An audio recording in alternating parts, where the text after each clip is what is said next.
बिस्मिल्लाहिर्रहमानिर्रहीम ګرانو محصلینو السلام علیکم ورحمت الله وبرکاته. الله تعالی دې وکړي چې روغ او جوړ یاستئ. محترمو ډاکټر صاحبانو، موږ تاسو د فزیولوژي درس تر انیمیا یا کمخوني پورې را رسولی وو. راځو په لنډ ډول باندې کمخوني یا انیمیا باندې خبرې کوو او وروسته له دې بیا په پولیسایتیمیا باندې خبرې کوو انشاءالله په ننني لیکچر کې. که چېرته کوم مشکل و کومه خبره وه نو ما سره د واتساپ په نمبر باندې تاسو رابطه کولی شئ. الله مو آباد لره.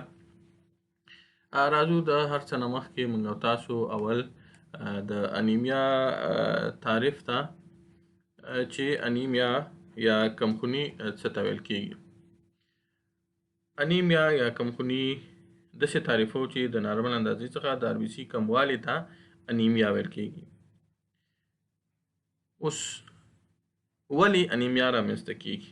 د انیمیا د رامنځته کېدو درې غټ میکانیزمونه یا علتونه شته دي.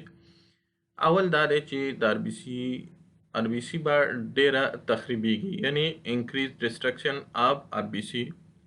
دویم علت RBC به کمه جوړیږي، یعنی ډیکریز پروډکشن آف RBC.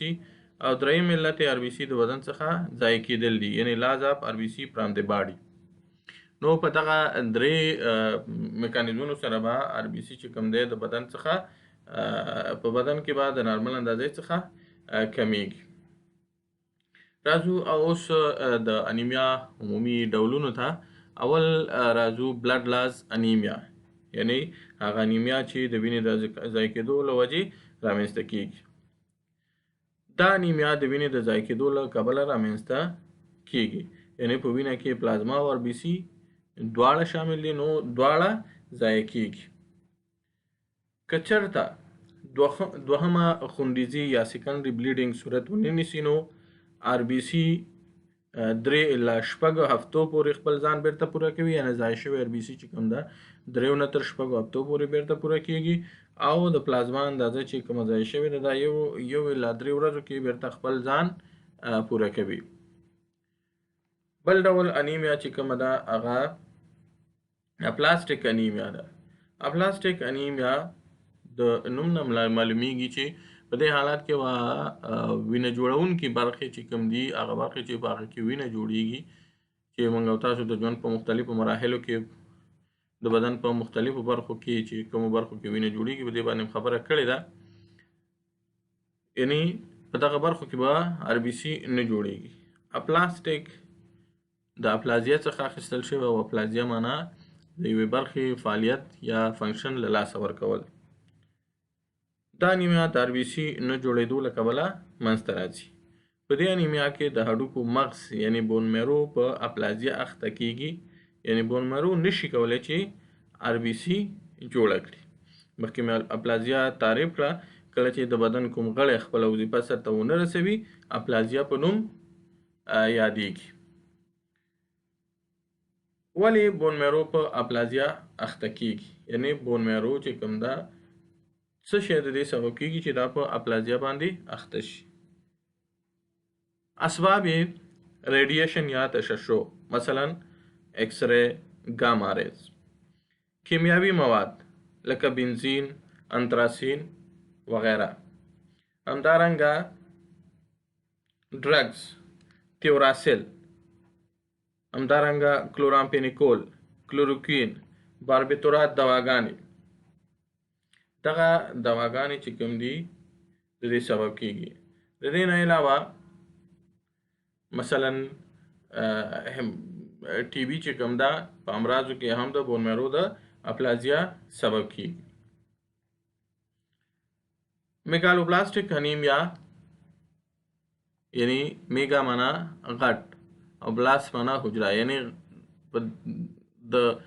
په دې حالات کې د RBC سایز غټ جوړیږي، او د دغه RBC د غټ سایز جوړېدو له وجې RBC خپل ژوند له لاسه ورکوي، نو ځکه ورته میګالوبلاستیک انیمیا یا ماکروسایټیک انیمیا ورته هم ویل کېږي، چې په دې باندې مخکې د ویټامین B12 او ویټامین B نښه د کموالي له وجې چې کوم انیمیا رامنځته کېږي دا ډول انیمیا وي، او په دې باندې هم تفصیلي خبرې کړې دي.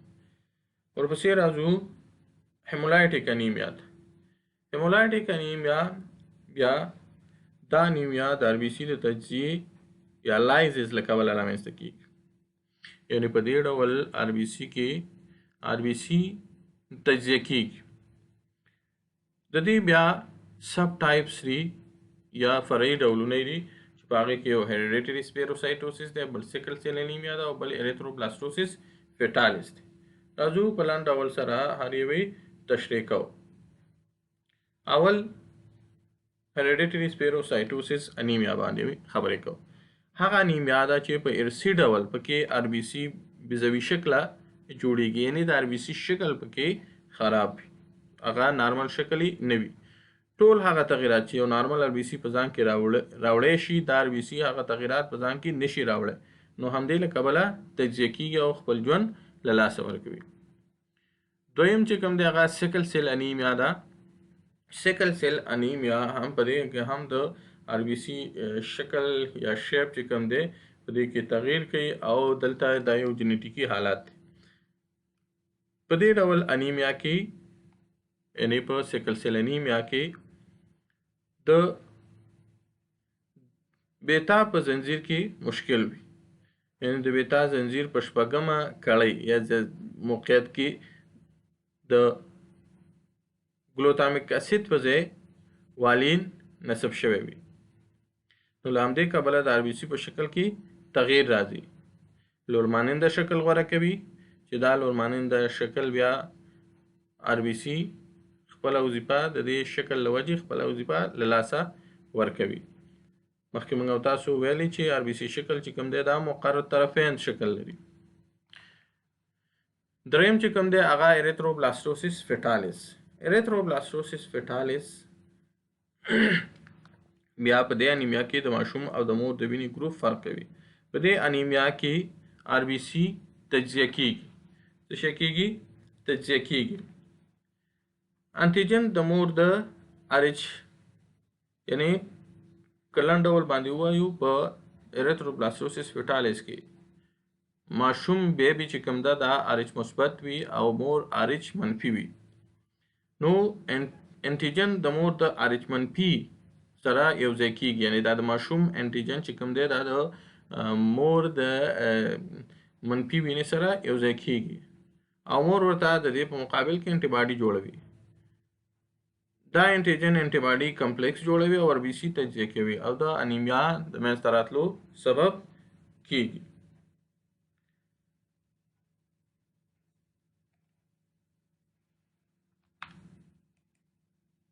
په دوراني سیستم باندې د کمخونۍ اغیز.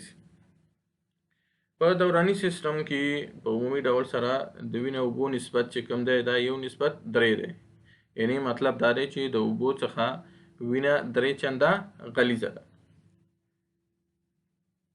کومې اغیزې کله چې انیمیا رامنځته شي کومې اغیزې به وي؟ اول اغیزه دا ده چې د وینې لزوجیت یا غلظت به کم شي، بلډ وسکاسټي به کم شي. دویم د وینې جریان به زیات شي، وینه رقیقه شوه، بلډ فلو یا د وینې جریان به زیات شي. د زړه ورکلوډ به زیات شي، کارډیک آوټپوټ به زیات شي، یعنې په زړه ته به ډېره وینه راشي او ډېر کار به وکوي. یعنې په ټوله کې د دې چې کوم دی دا کار زیاتوي. پولیسایتیمیا یا د سرو کرویاتو زیاتوالی. د نارمل اندازې څخه د آر بي سي زیاتوالی ته پولیسایتیمیا ویل کیږي. په عمومي ډول سره ټایپس ته راځو. ټایپس پرایمري پولیسایتیمیا او سیکنډري پولیسایتیمیا باندې ویشل شوي دي. پرایمري پولیسایتیمیا یا پولیسایتیمیا ویرا یا اریتریمیا ورته ویل کیږي او دویم چې کوم دغه سیکنډري پولیسایتیمیا یا ثانوي پولیسایتیمیا. اول راځو پرایمري پولیسایتیمیا پیژنو، وروسته بیا ان شاء الله سیکنډري پولیسایتیمیا پیژنو. پرایمري پولیسایتیمیا هغه پولیسایتیمیا ده چې د آر بي سي د جوړېدو په پاتوې کې تغییر رامنځته کیږي، یعنی په JAK2 جین کې میوټیشن کیږي او آر بي سي خود به خوده جوړیږي چې نتیجه کې آر بي سي جوړېدل بیا ډېر زیاتیږي. سیکنډري پولیسایتیمیا هغه پولیسایتیمیا ده چې د آر بي سي د جوړېدو په پاتوې کې تغییر موجود نه وي. دغه پولیسایتیمیا بیا په خپله په دوه ډوله ده. یوې پتالوجیک پولیسایتیمیا ده، اولې فیزیالوجیک. پتالوجیک پولیسایتیمیا په بدن کې په بدن کې به یعنی په خصوصا په تنفسي سیستم کې به یوه پتالوجي موجوده وي چې د دې پتالوجي له وجې پولیسایتیمیا رامنځته کیږي. مثلا د تنفسي سیستم ناروغۍ یا د سږو ناروغۍ. په دې ناروغۍ کې کاربن ډای اکساید مکمل ډول نه اخراجېږي او د اکسیجن اندازه په بدن کې کمیږي. نو